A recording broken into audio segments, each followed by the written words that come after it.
Alrighty, welcome back to part 2, where I try and tackle this Upwork job post that we found. So, going back to what we have here, I'm not going to open up the listing anymore. I'm just going to refer to this. We'll do it over here.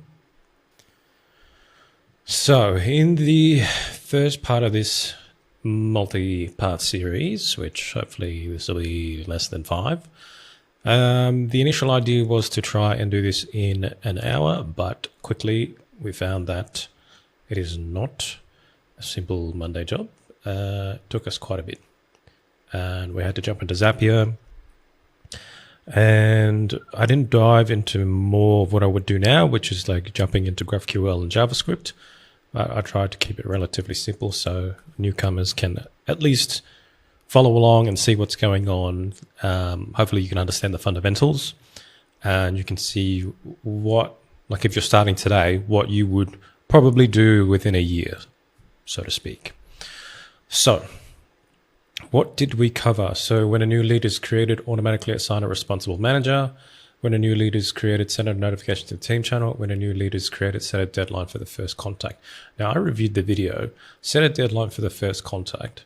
When we actually look at this here, where is it? Oh, I'm looking at the same thing. Set a deadline for the first contact. This time I zoomed in everything, so easier to see. It does have the deadline there, but it doesn't necessarily have any triggers with it. Now, there is a deadline feature. I'm not too super privy with all the latest stuff. I know this is not super, new. Okay. See upcoming overdue tasks at a glance. To make this work, connect the date column with a relevant status column and people column. Be sure to use the green status label when something is completed. Okay, like this only gives me main pulse, not sub. Is that a sub item? I think that's a sub item. No, it's not. Okay, so yes, there is a deadline feature. I just wanted to quickly explore that, but it's not going to serve the function that we were looking for, because basically they wanted when this lead comes in, an hour goes past. They didn't specify, but I would assume if I were to meet with the client, they would say notify somebody. So the thing is, we're not setting that up, but it can be done because in our second one, we had a little bit of a workaround. So they wanted to do lead without a reply. If a lead is left without a reply, to make it a little bit more easy to understand, after 15, 30 or 60 minutes, send a reminder to the responsible manager. Now, in what we've set up, so we've got 2 so far. I believe it's this one. So we caught the hook, come down here, and then we did a little bit of a workaround where it's 15, 30 and 60 minutes. Let me just pull that back. 15, 30 and 60 minutes. So we could even, to just tackle that first one where we set a deadline for an hour later. What is this? This is literally the deadline, so it's not called lead processor. This would be 1 hour deadline processor.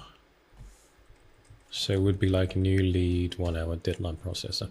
Literally what we could do here to just solve that case, because I'm assuming that they're going to ask for it anyway. It would be something like another Monday get here. Actually, sorry, it would be a delay function, right? And then delay for 1 hour. I don't really want to skip on this, even though like I can tell you it's doable. I think for the people who are new, I really want to just show them that it can be done. rather than just saying it and not showing it. So paste below, we'll do another get, and then we'll test. So essentially what we're looking for here is if that deadline is there, we need to see if there has been any sub items created. But also, essentially the deadline is there. What was it saying? Let's go back.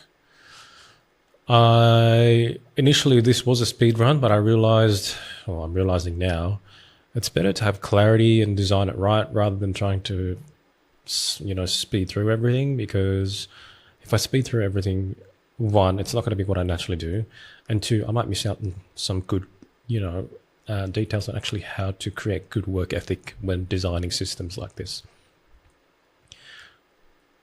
Set a deadline for the first contact within 1 hour. Okay, so it kind of is obvious to contact the client within 1 hour.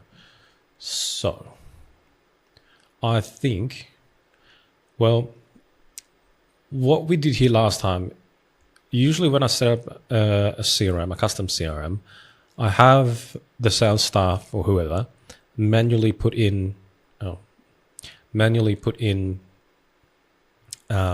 task, whether it's a call or an email, right? This is just a test.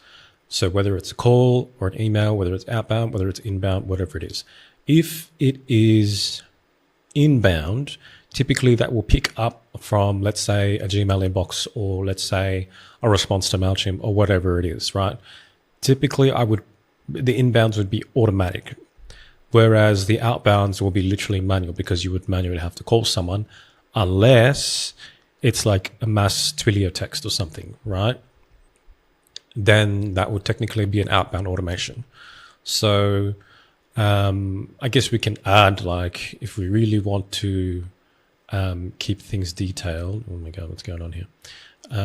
We could call this like outbound automation, and then this can be inbound automation. It could be technically an inbound manual as well. But let's say it's that, right? So essentially we're looking for this, because this is, I'm just getting all these bloody calls.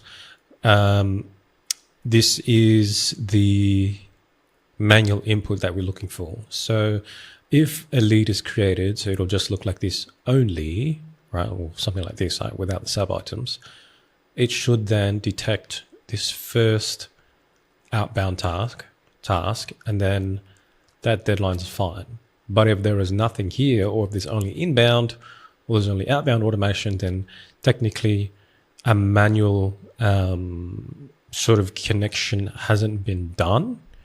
Then this deadline should essentially fire off and trigger a notification, right? Let's say to the responsible manager.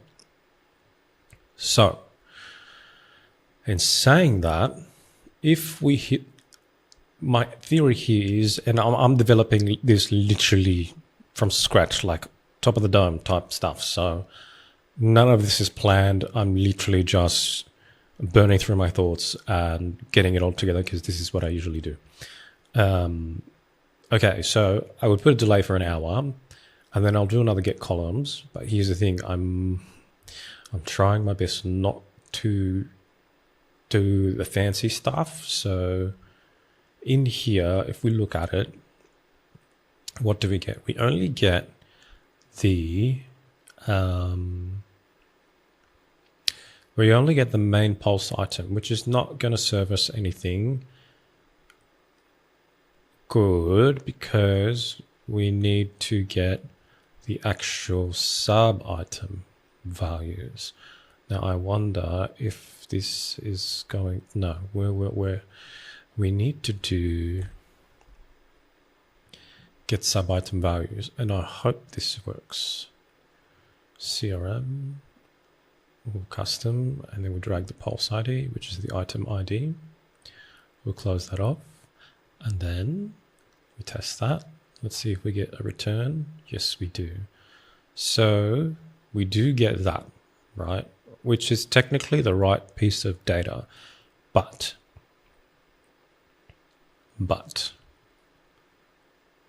The problem is, okay, so what is this? SV5V.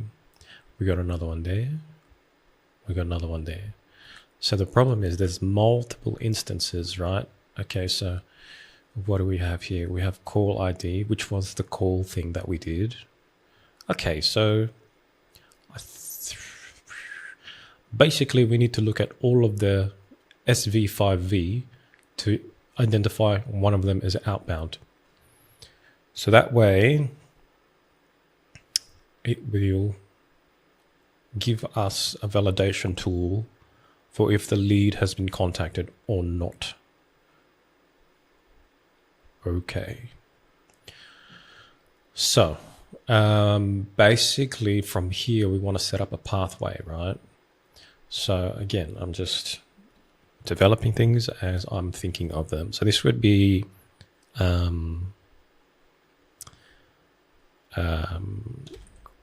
contact achieved. I don't know what to call. Like always, the slowest part of me is figuring out what to call things. Lead not contacted.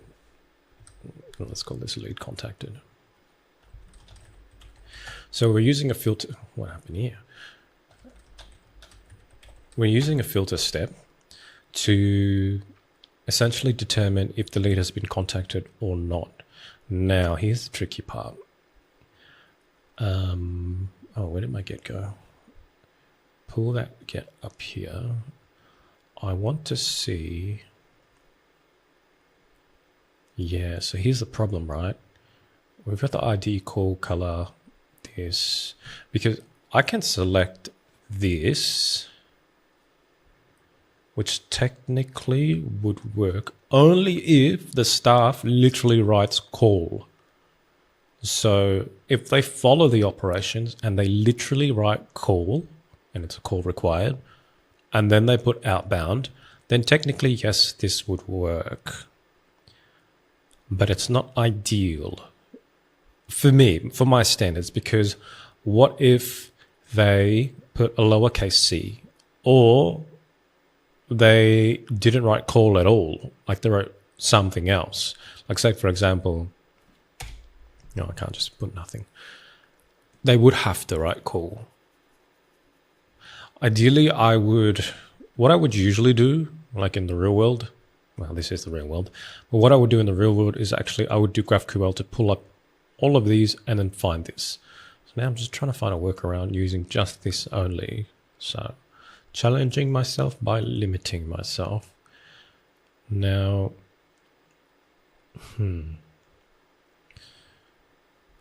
let's see. I want to see if I write another call and then I go outbound, what would happen? I think I might be able to get away with this one. So we got a 226 and we also have a 529. So we got the 226 there. And then where's the other call? Ooh. 226. Interesting. Interesting. So here's another problem, right? If one of, let me get rid of this, right? Just so the payload's easier to look at. And we'll go mail this. Let's just call that done. If I pull that again and only returns one record, there's a problem. Yeah. There's a problem. Again, this will all, because it's literally pulling the same names, so it's clashing. So it would be an update, something like this, right? Call 1, call 2. So it'll all come down to like human operation. So that your SOP, your standard operating procedure, should literally have the staff label each as call 1 or call 2, or else the system won't work. Again, really what I would do is jump into JavaScript and actually pull all the IDs and the sub-item and find the outbound. But in this case, for people out there who are developing their own system, sometimes you have to work with the limitations, and this is one of them if you're not privy to actually jumping into code. I think maybe at the end of this series, I will do like a track back episode where I'll go back and then I will literally go through all the steps and see how I would fine tune it for a real client that I would deal with today and see how I would fix all the problems. We'll see. Depends.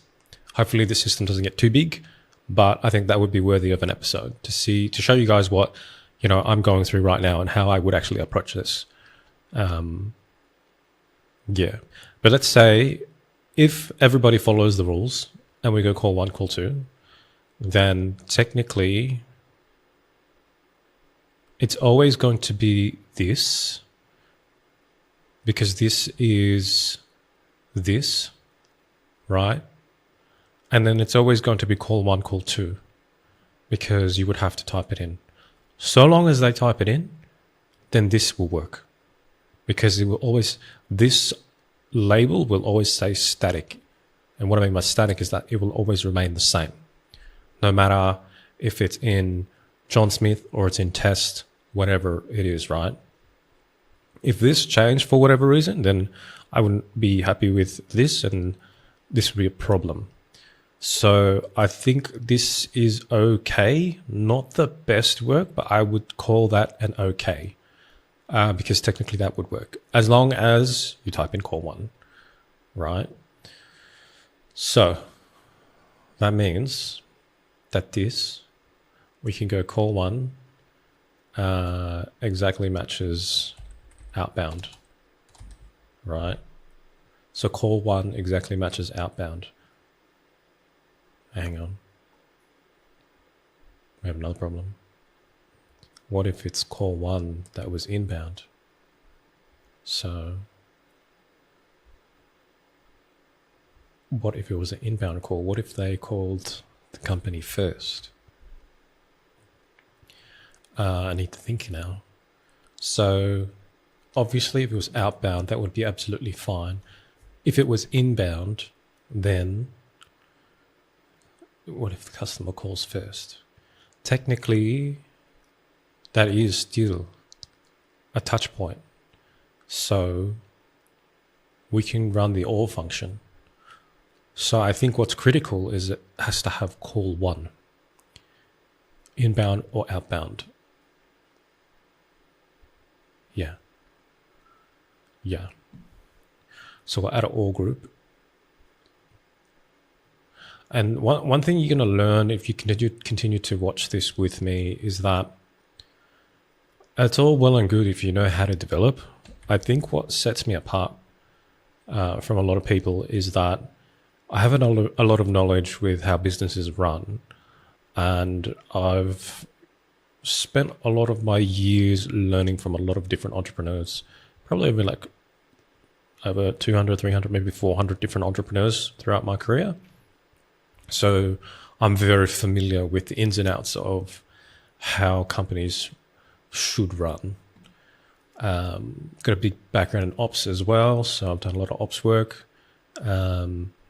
So this is all very familiar to me. So I can pretty much foresee problems prior to actually running systems in like a staging environment, or like getting to like a deliverable, like the first delivery stage where you're actually testing with potential live data, right? And finding all the problems. So yeah, things like that. You'll see that I'll be able to pick it up, and obviously I'm transferring this to you as you're watching, and you can learn with me along the way. So lead contacted. If this matches outbound and inbound, and we're pulling from a sub item, so that means for every lead that comes in after an hour, it'll look up the sub items. It'll check for call 1. Call 1's going to be the first call. Whether it's outbound or it's inbound, then we're all Gucci, and then we can move forward. So then this is all good. So in this pathway, lead is contacted, nothing happens. In this pathway, we can say, for example, if call 1, I'm getting all these bloody calls during this recording, that sucks. If call 1 let's say, does not exist, right? For everyone, I'm using filters here, which are free for Zapier.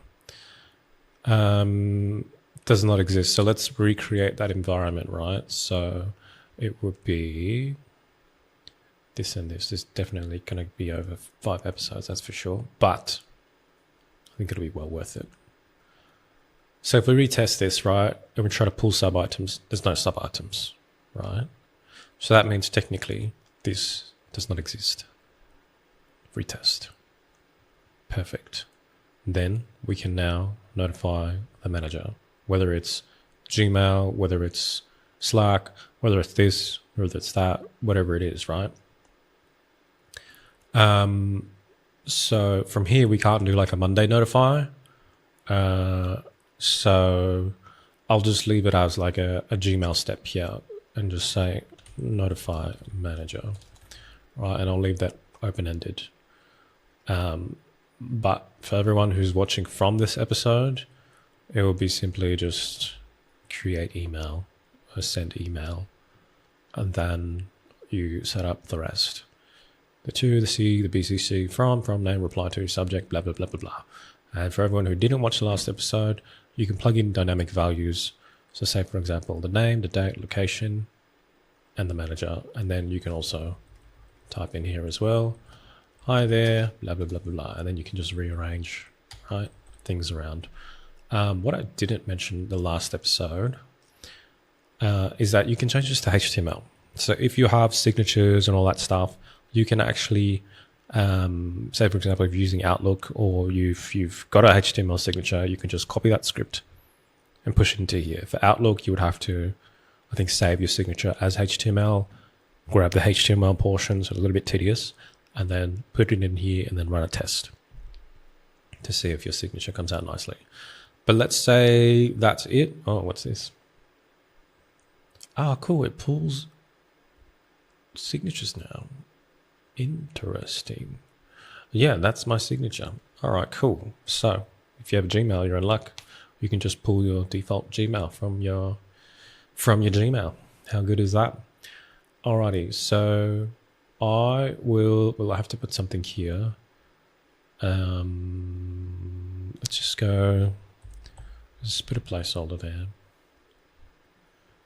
And let's go update. Item ID will be this. I'm just going to put this there for the meantime. Lead contacted within the deadline, just so I can publish this. And then this, I'll just send it to myself. Right. I'm going to open this email one day. Speed run test. I'm going to open up this email one day and be like, what the hell is this? Okay, so publish that. I'll rename that. Now we can move forward. I wanted to address that. I didn't want to leave it sort of unturned. So I'm not even going to bloody worry about. No, I should worry about the time. What time is it? So currently it's 3:48. Let's do another hour sprint. So we hit 4:48, and then we'll recap the episode, see where we go from there. Alrighty, so last time we did this, 15, 30, and 60 minutes. Send a reminder to the responsible manager. Lead without a reply for more than 24 hours. Notify the supervisor. Okay. So last time we tried to use the day function and all that, right? Lead without a reply for more than 24 hours. I wonder if we can just tack it onto here. Lead without a reply for 24 hours. So it's sort of like, I almost want to do like, I want to put a date here. And I want to name it 24-hour date. Now, we tried to do this in the first episode, but we couldn't do it because we were working with minutes, right? And hours. And internal Monday didn't like that. But because we're doing 24 hours, technically that means 1 day. So I think we can get away with this now. So if we were to create an automation, we'll create it from scratch. When an item is created, then set date to today, and then we run the push function that we were trying to use before. Push this by 1 day. Yeah. So then that technically would be, so what was the creation day on this? This was, oh, I can't see it because of my bloody August 11 at 1:09. The thing is, I'm going to cheat a little bit. I'm going to cheat a little bit. So that means, okay, so let's just say I wonder if I duplicate this, it would do it. Let's go width, right? So we'll get a John Smith copy. Bang, bang, bang, bang. Okay, cool. It went to August 15th. And this is a normal date column. Yeah, creation log is really what we're looking at. So let's just call this date created. Okay. And it's creating a new deadline. How good is that? Alrighty. And then we've got the 15th here because right now it's the 14th. So it's created the next day, not necessarily 24 hours. Now I'm thinking, I'm going to cheat, but I'm also going to tell you why it's actually a good idea, and it's not really a cheat. It's probably a better suggestion than what they've got here. So they're saying lead without a reply for more than 24 hours, right? Now here's the thing. If your typical office hours is 9 to 5, and for whatever reason your ad set runs beyond 5, right? And then you pick up a lead that comes in at 6. Then would you want a reply, a notification to your manager the next day at 6 p.m. when he's already at home or she's already at home? No. So what I'm going to do is turn my cheat into an actual proper suggestion that chances are the client would agree with it. So when date arrives, because we already have the next day, right? When date arrives at 9, assuming that they work 9 to 5, clearly I don't. When 24 hour date arrives at 9 o'clock, then notify, right? Hey dudes, lead hasn't been contacted in a day. Please get to it. Cheers, Dewey Bot. And then people from whoever didn't come yesterday, we can have the item name, the manager involved. I don't know which one's the right one, but it's one of them. Date created, 24-hour date. We can mess that around, but I'm just going to leave it. Notify someone. Let's go. Well, we can use the people column, which is manager. In this case, let's just do that. Right. If you wanted to set up another type of notification, again, you could go through Gmail, you could go through Zapier and go through Slack, or you could go Slack through here. There's many different ways you can send a notification. So let us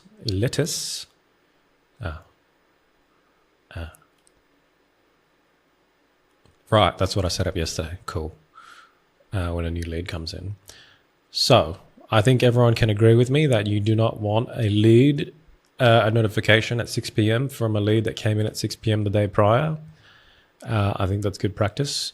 So again, when you're speaking to clients, you need to, I guess, have the mindset of actually knowing what will happen in a normal corporate setting, so to speak, right?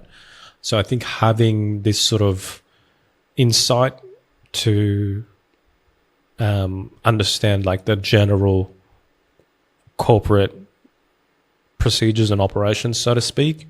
I guess, me coming in with an ops background, I know these things. It's really good to know. So I guess the benefit of watching these is, one, yes, you also learn how to develop, but you also learn a bit more about ops. And the byproduct of knowing these things is that you get automatic sales. So I think newbies would come in and they would do this. And then if the client isn't really reviewing the work, or they're not that attached to the development, then what's going to happen is that, they'll go into a test phase and they're going to think one of two things. One, they're going to ask for an update. And if it's, if you've scoped out the work and you've put it in retainer, then this could be extra development work which chews out of your profit. The other thing could be, maybe they think that you didn't even think of this, or you're not that much of an expert within this field, and they may not consider you to continue, right? Or in another case, the best case scenario would be they ask you to quote them for an extra update. But for me, I think if you can spot these prior to anything that's going to happen, that's an immediate win, right? Because if you think about it, it's like, yes, they'll pay you to do this job, but if you have to track back, they'll think, shit, do I have to pay this guy twice? Or her twice, whoever it is, right? That's, these little things, they build up, and most people who get into this industry, they don't see these things. Like, I think I'm fortunate because, I have a big background within, business ops and like entrepreneurship and all of that jazz, right? So to have the insight to actually mention these things, like, I know it's just one little facet, but imagine you consistently picked up these little things. Like, say, for example, in your first 5 meetings with the client, you picked up like 20, 30 different little things that they didn't think of, or maybe they were aware of, but they totally forgot about it. And then you sort of created the remedy up front, or the cure up front, or whatever you want to call it. That gives you a lot of brownie points, right? Because one, you don't waste your time developing something and then tracking back and developing again, right? Even though, yes, you do get paid more for it. But if you think about it in terms of like retaining the client or like creating good relationships with the client, this is where things can go wrong, because you don't want the client to think that, oh man, how many times am I going to pay this guy to do the same thing to get it right? Rather, I should have just found someone who was better, and they would have known what to do from the very beginning. So think of it like, if we try to dumb it down, right? That's probably not a good example of what I've just said. Following right after, let's just say like you have a trainer at the gym. I'm not saying gym trainers are dumb or anything. Let's simplify would probably be the word. Okay, don't cancel me for this. But let's say if you were to think about a gym trainer, like a personal trainer at the gym, right? If you were doing some sort of a squat or whatever, right? And you had the wrong form, but they just told you, okay, here's your program, here's what you do, right? And they kept having to come back to correct your form. And this is like after the third or the fourth, try, right? You would think, what the hell kind of a trainer is this guy? Like, how many times is he going to have to keep correcting me until I get the right form? Like, why didn't he actually, look at my form at the very beginning, right, of how I'm doing this actual squat? So something like that. I don't know if that's the best analogy, but hopefully you get the idea. We're wasting a lot of bloody time, considering this is supposed to be a speed run. So let's continue. Right. So we'll strike that out because we got that done. Yep, because we set the 24-hour and then we set the notification. All right, cool. Deal in awaiting client response status for more than 3 days. Send a reminder to the manager. What the heck does that mean? Deal in, I know this is a sales term. Awaiting client response status for more than 3 days. Send a reminder to the manager. I'm assuming that This means that the deal is in, and it's awaiting the client response. Well, is it a client or a customer, right? That's the question. If it's a client, then they've already paid or they've already signed. So let's again take some assumptions here. So deal in, so it's not deal won or deal closed.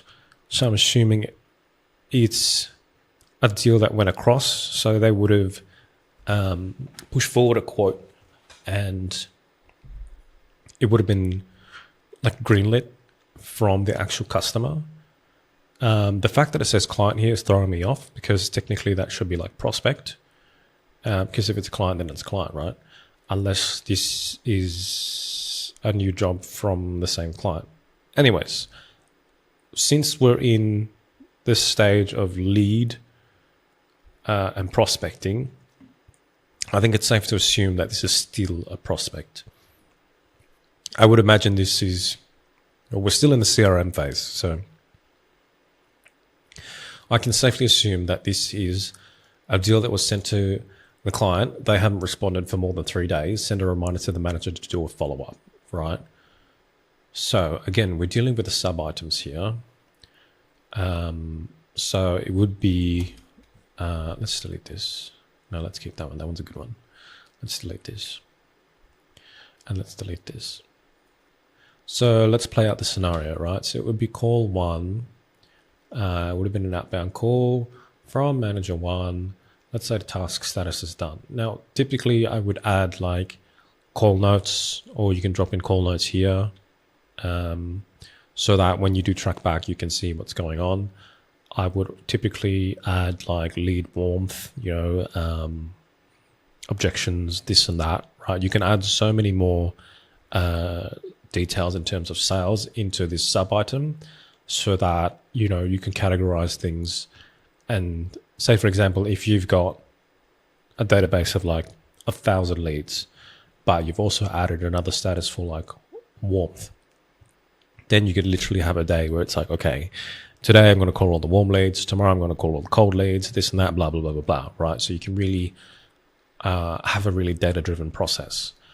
But what are we dealing with? So we're dealing with a deal sent. So we almost need, again, this is a need more detail situation where we've got limited stuff here. So we would need, let's call this lead status, right? Status. And then we can say closed one. And let's just put his deal in. Close loss, right? Whatever. I'm not like super savvy with sales, but from what I've seen, there's many different variations. But anyways, let's just say because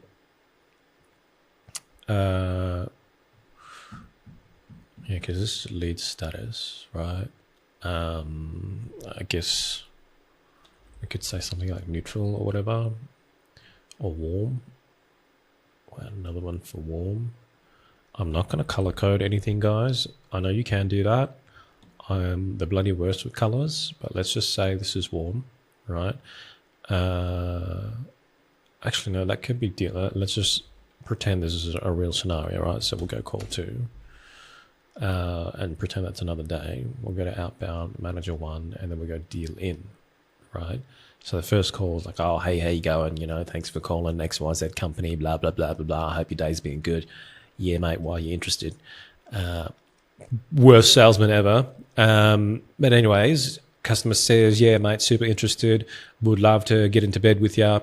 Let me know. Give me a quote, blah, blah, blah. Yep, send me the goods. So let's say that was call two. And he's happy with the services or the product, whatever it is.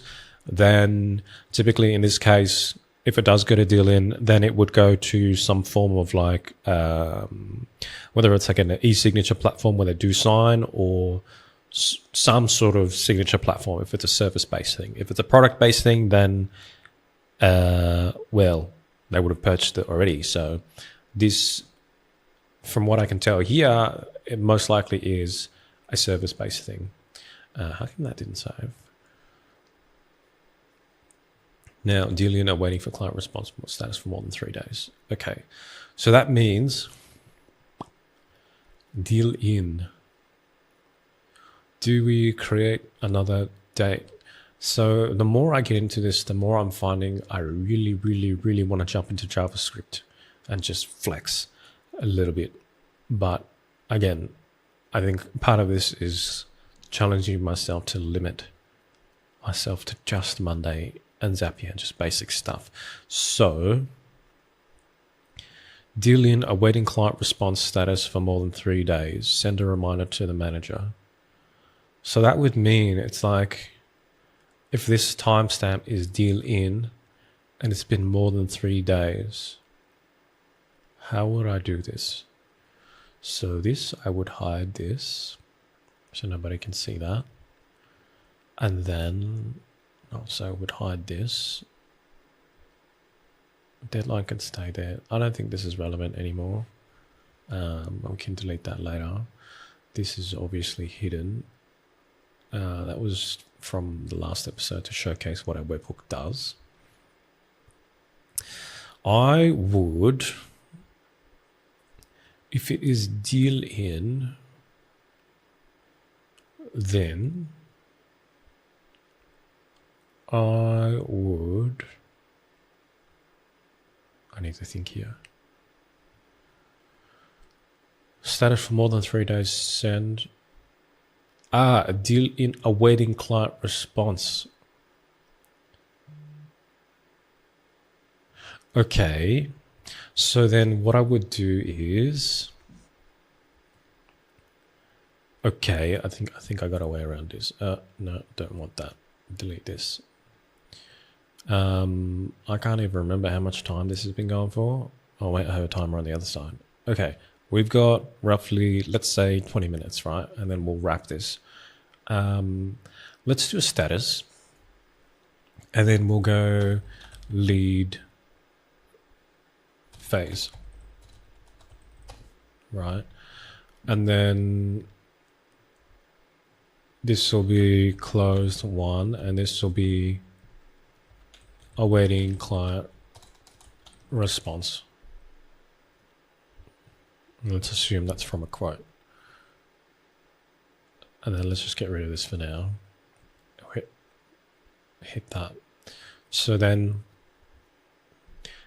what I would do here is that when deal in is selected, then it would change this to this. And then we can set another date column here where it is waiting client response, right? And then it would be, yeah, I think I can do this. When sub item status changes to something. So it would be lead status changes to deal in, then change status, lead phase to awaiting client response, and set date, awaiting client response to today, and push date, awaiting client response by 3 days. Haha, we managed to do it. And then we'll duplicate this one when awaiting client response arrives at 9 o'clock, notify the manager. Boom, happy days. We got around it. Thank God. I was going to get super, I almost wanted to break the rules and jump into JavaScript. But hey, we did it. So what happens is, let's try it out. Let's go deal in. Fires of automation, changes to awaiting client phase, awaiting client response, and then that sets that date. Now, I did that automation wrong. When this arrives, okay, so last episode we were stacking what happens we weren't stacking what happens in the trigger, right? So let's stack the trigger now. And status lead phase is yes. Then notify the manager, right? So when awaiting client response arrives at 9 o'clock, which is 3 days later because we pushed the date, and only if lead phase is awaiting client response, notify manager, awaiting client response, then notify the manager. So then, again, because it's not mentioned in the script, in the scope, what we're going to do is we're going to go, let's just create a new one. When sub item status changes, lead status changes to closed one, then change status of lead phase to closed one. So that means when it goes to closed one, then this changes to closed one, and also it won't trigger awaiting client response notification. But also, like say for example, we've got closed loss as well. We can add one for closed loss. But regardless, whatever it is, as long as it's not this, then it won't send the awaiting client response. So I know I didn't set the message for it. That's fine. You guys can figure that out. That's pretty easy. Whew, that was a lot easier than I thought. Just took a little bit more brain power to not do what I usually would do. Okay, cool. So manager reminders, done. See you later. Let's move on to the next one.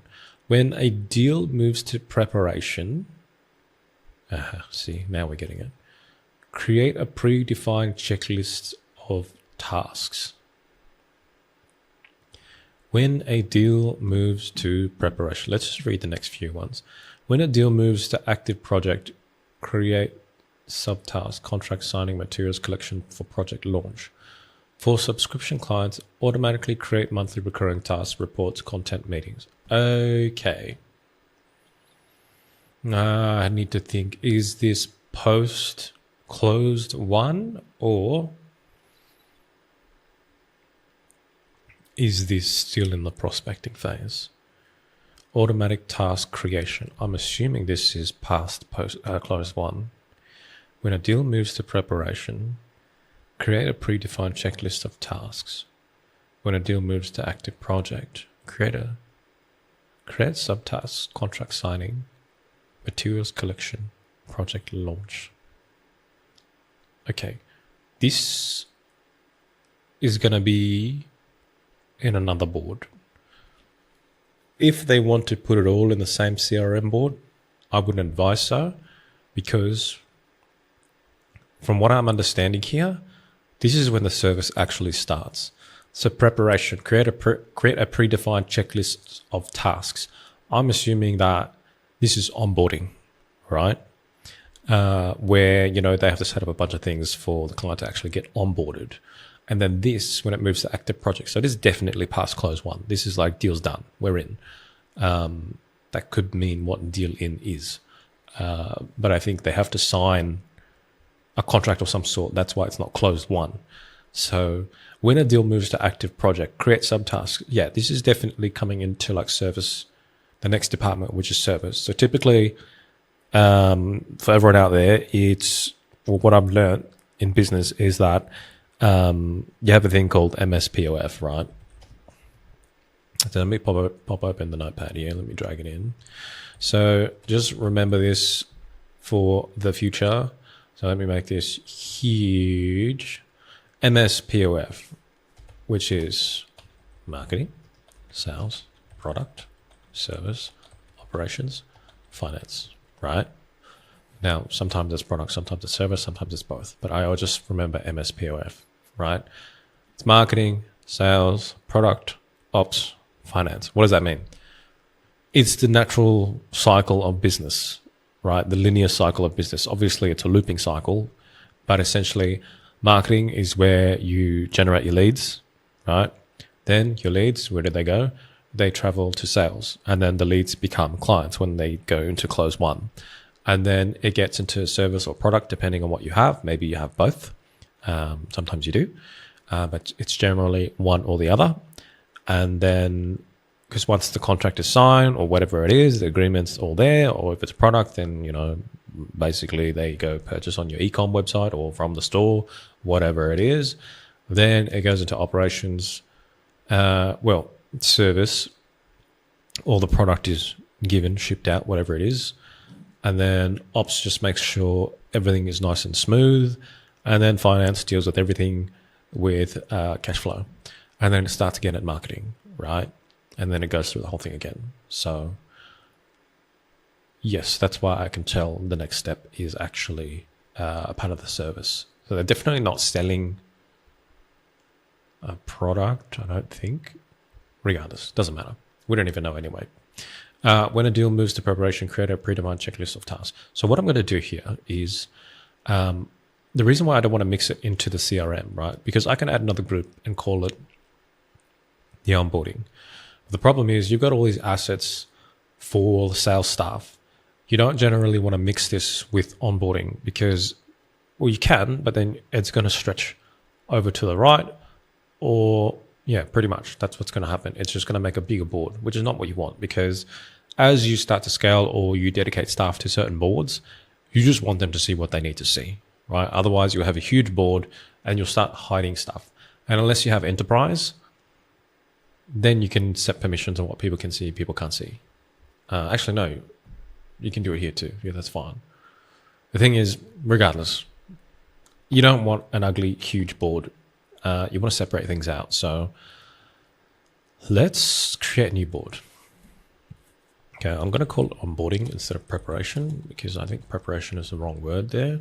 That's just my preference. Let's go onboarding, right? So we need to carry over a few things, which I should have just duplicated the CRM, so I don't need to copy things over. Let's do that. So let's delete this. Let's move my head over there. Let's duplicate this. Call this onboarding. Keep the structure only. Bada bing. Okay. And then there's no automations. All right, good. So we'll just put tests down and we'll just sort things out. So what do we need for onboarding? I guess we can keep the manager. We can get rid of lead phase because they're already converted. We got to, because of last episode. Business area, I guess we can keep that.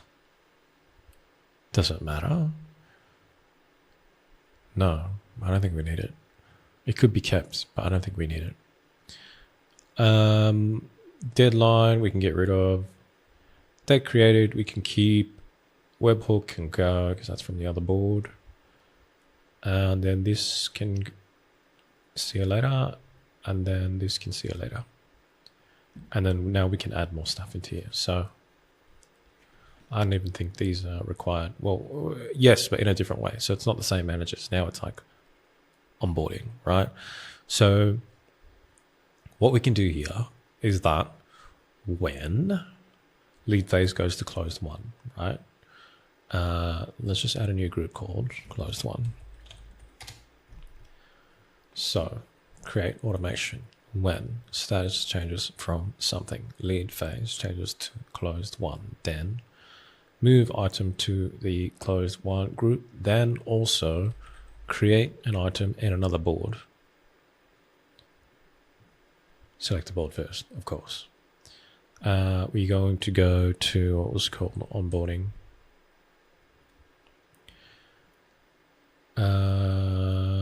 We call it new leads, name, manager.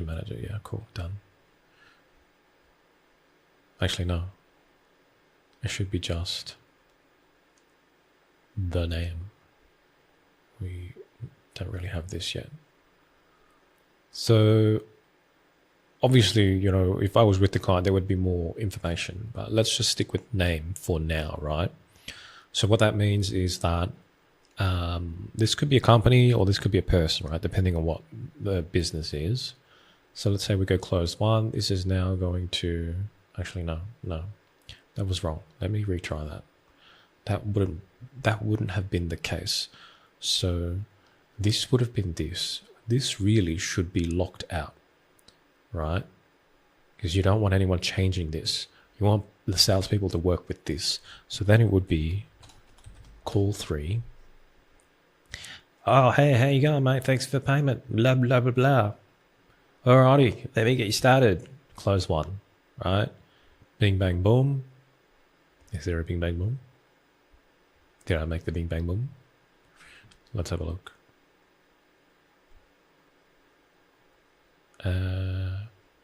Yeah, I made it there. Oh, why didn't it go? Do I have to refresh? Let's see. Did I do that wrong? Did I do it the other way around? Let's have a look. Let's have a look. When sub-item lead status changes to close 1, set lead phase to close 1. Set lead phase to close 1. Yeah, that should be it. Set lead. Oh, look what happened. It was just a little bit slow. But yeah, so that would be how you operate it, because you don't want them to change that, right? So yeah, perfect. That goes to close 1, and now we probably have 2 items in here. Oh, yeah, exactly. So then what do we have here? So we left the 2 manager ones just to keep that there, because there'll be different managers for onboarding. And then we've got the date that it's created and this item ID, which is always going to be there. So what do they need? Create a predefined checklist of tasks. So what can happen here is, well, we can get rid of all these, which I didn't see them earlier. Let's move my head. Delete, delete, delete, and delete, and delete. It's gonna take a bit, guys. Just bear with me.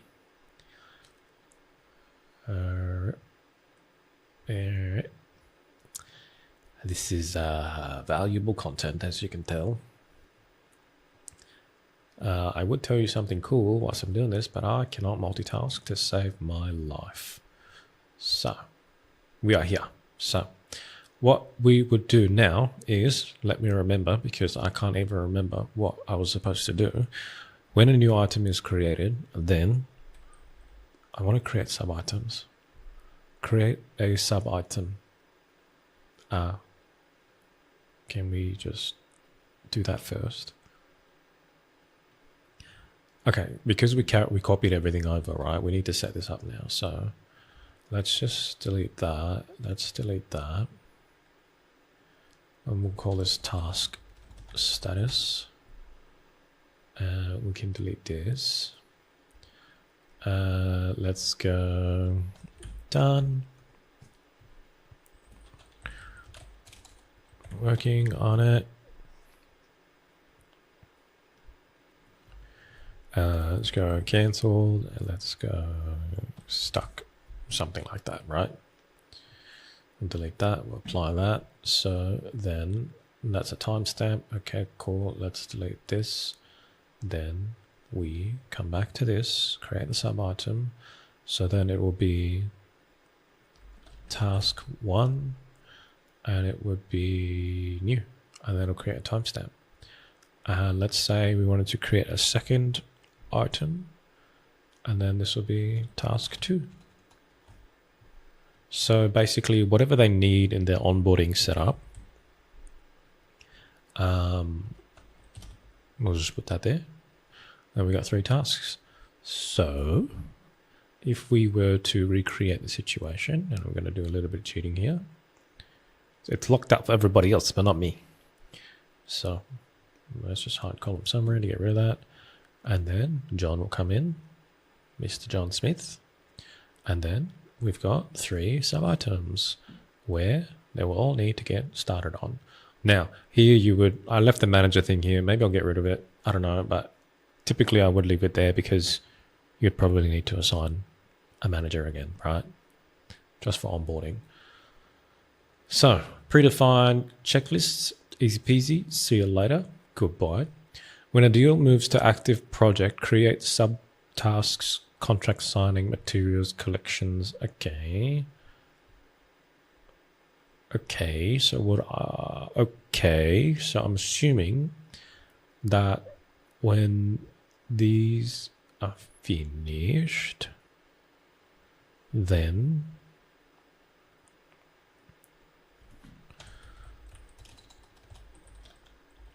let's say it's that, right?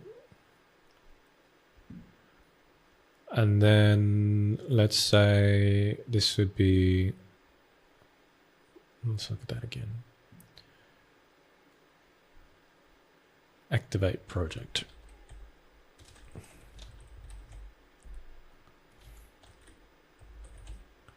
Let's just leave them with 2, right?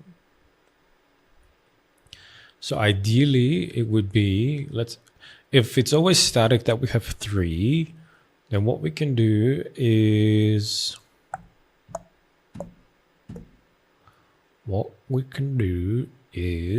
want to make this as smart as possible. So first let's get rid of this because it's not mentioned, so I'm not going to worry about it. If this and this is done, and there's only 3 things on the checklist and it's always static,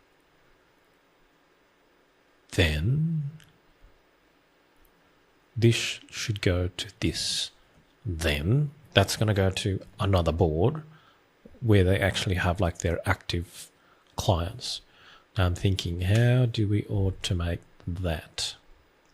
So how do we automate that without JavaScript? Okay, so then it would be, it will be a little bit of a credit wastage, but it is a way that we can do it that everyone can get into. Basically, we set up a webhook on this task status. Yeah. So it'll check after every task when it hits done to see if all 3 tasks are done, then activate the project. Yeah, which does waste a bit of credits, but hey, it's something everyone can do right now before they jump into the crazy stuff. Okay, so basically what I'm trying to say is it can be done. It's just I'm so weary about credit wastage. Even though I have like client accounts with like 50,000 plus credits, I'm still very weary about credit wastage because, and the reason why I'm going to keep talking about it as we go is because when you scale your system, so it's okay right now if we do it this way, which I'm going to show you soon, to be a little bit wasteful with credits. But when you start to think about it on a large scale, so if you design your system for like 5 to 10 people, you know, in a small company, it's absolutely fine to be a little bit wasteful. But when you start to think about, okay, what if the same system was used for 100 people? Then all of a sudden, wasting 4 credits or something like this is times 100. Do you know what I mean? Like, it's a whole different ball game. But what I want to do with this series is like really give you like the 2-day advice of what I know now, give it to you now so that you already are sort of molded this way, so to speak, as you're progressing through, you know, either trying to become a developer or whatever it is, right? Project manager, whatever the heck you call this. Okay, so let's do what I just thought about. So it would be a webhook. It will be a webhook. And then it will be when a status, let me just check the rest, changes to something, send a webhook, use another account. I need to create a new zap.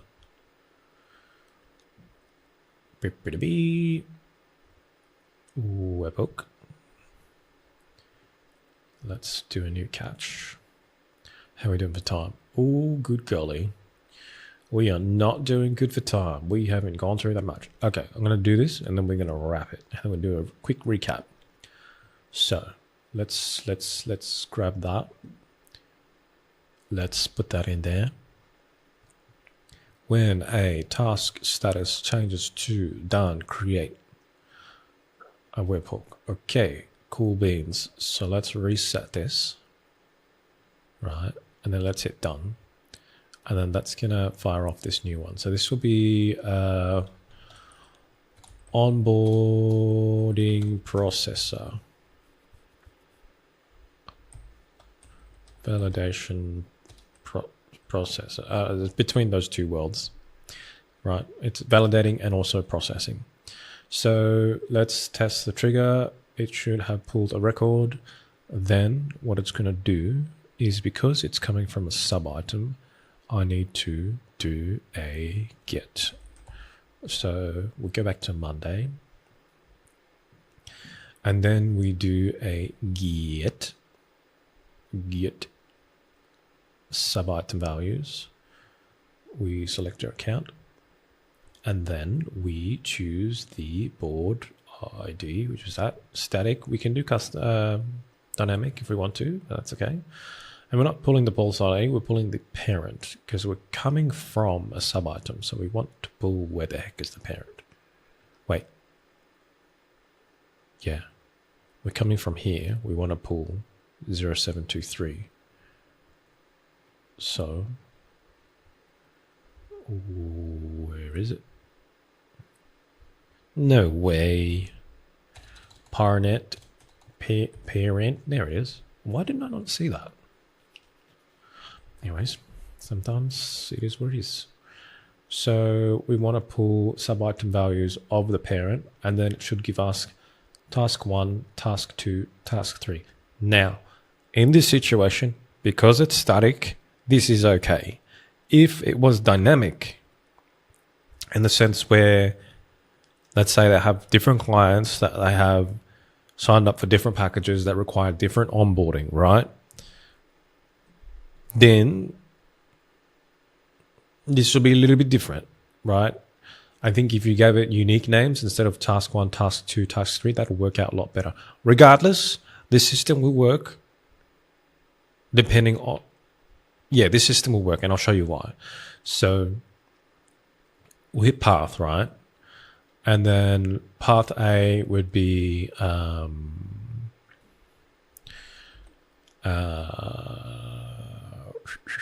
what would it be?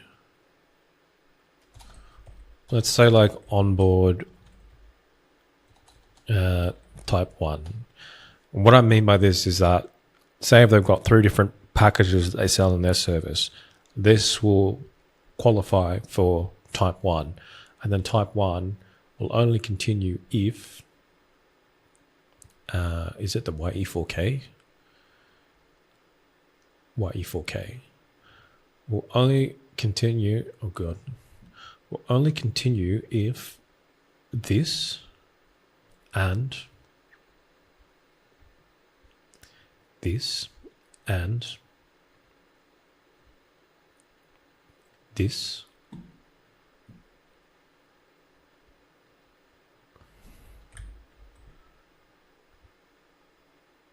what the hell?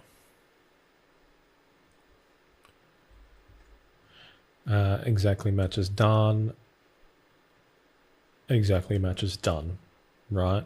So if we test this filter, so basically I'm saying that, so we're doing a catch hook. So the catch hook will happen every time one of these hits are done. Then it will run the validating tool, which is to do a get sub items, and then get sub items pulls all the sub items, and then in package number 1, say package number 1, for package number 1 to go ahead, it will be task 1, 2, 3, right?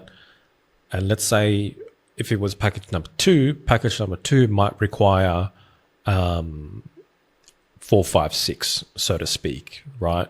What that means in real world, let's just say it's like task 1 could be like get assets. So say for example, if they were a graphic design company, then they would need to get assets in terms of like their logo files, their all of their colors, right? Like everything that they need to get started for a graphic design company, right? Same thing for every other industry, so to speak. So there'll be a set of things that they need to get. And sometimes 1, 2, and 3 could be static, but then the rest of what is required will determine which package it falls into, right? I feel like that makes sense. But let's say that's the case for this. So they've got 1, 2, 3. If it matches, then go through it. Because it's not done. So that will be an instance of 2 and 3 not being done, but 1 being done. And this is what I mean by wasteful credits, because task 1 will be complete. And we know it's not ready, but it's going to run the check anyway. And then it's going to fail right here. Your path would not have continued. So you would have wasted probably about 2 credits. And then it'll be another 2 credits here. So that's 4. Well, I counted it exactly 4. Wow. And then we'll run the third one, right? So if it all succeeds, then technically we should then update this to activate. So this will be onboarding, right? Then it will be Monday. Oh, we're past the 20-minute mark. Okay, let me quickly finish this and we can wrap today's episode. It would be update, item, board ID, onboarding, item ID, John Smith, onboarding status to activate. Test the step. It's going to test the step. That's going to change to activate. Let's change it back to onboarding. And then let's publish. And then let's run a live demo. And then we can do the recap. So I did a lot of talking today. It's not very productive, but very educational. So let's say, they've done task 1, done. They've done task 2, done. Now they're going to do task 3, and it should qualify for the activation, right? So we hit done. And now we wait. We wait. We wait. And then activate. So next episode, we'll do when this activates, go into the next board. Alrighty, let's do a quick recap. So what the heck did we do today? First, let's see you later. Yeah, we'll do that next. So we didn't move that far today. We moved probably about the same amount. So we started from here. We knocked out lead without a reply for more than 24 hours, notify the supervisor, deal in awaiting client response, status for more than 3 days, send a reminder to the manager. And then the third one we did was when a deal moves to preparation, create a predefined checklist of tasks. So really, we could have moved a bit faster, but that's okay. I think today was more better in terms of like education and insight. Yeah. So we'll just continue along in the next episode for the recap. Let's see what we've done, right? So we created 2 new boards. Well, 1. We're about to create a second one. The pipeline here has now been updated. Wait, looking at the wrong thing. We did the whole close one thing, moving down. We added that lead status in to detect what sort of status they're in. And then we created those deadlines, a 24-hour day, awaiting client response. That was pretty cool.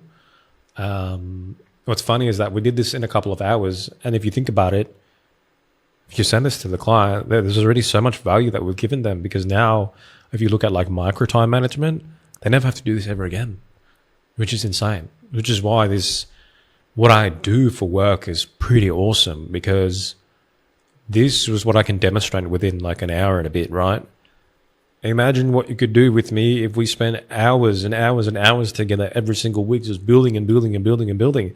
And then once you get to a point where we actually deploy and publish the service live, and like we're beyond the initial testing phases and we're ironing out all the kinks, then it's like your business now has a system that is automated, and it's just like, boom, mind blown. Everything that you used to do before, you're not doing anymore. And then things like calculations and all that stuff, like dealing with pay or dealing with fees or quotes or whatever it is. Before, if you have to do it manually, you would have to double check, because when working with numbers, you want to be right. But create a bulletproof system, then away you go, right?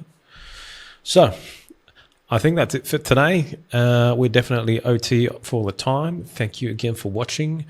The intention of all of this is for me to create courses. I want to launch like an academy one day. So this for me is more so just me creating videos to get into the motions, I guess, to start everything up. So yeah, I had a good mate of mine who said, don't worry about running ads, don't worry about running funnels, just create some content, create some buzz, and then later, when you generate some interest, look into starting a workshop and all that. So I think by the end of this series, I'll put up a form and we can do like just early regos for when I actually get a workshop together, and we can all, come together as a group. Whoever is watching and is interested, come together as a group, and then we can workshop some things together, and I'll teach you guys live, and it'll be fun. It'll be great. I do this every day for a living. I just want to expand out to the masses. I don't necessarily have more space to deal with clients, but I do like talking to people. I do enjoy making content. And yeah, it's cool if I can share my world with everyone. If you are following, just give me a like, give me a subscribe, just help you, so to speak. If you have watched to the end, I thank you very much for dealing with me, and I'll see you in the next episode. Cool beans. Bye.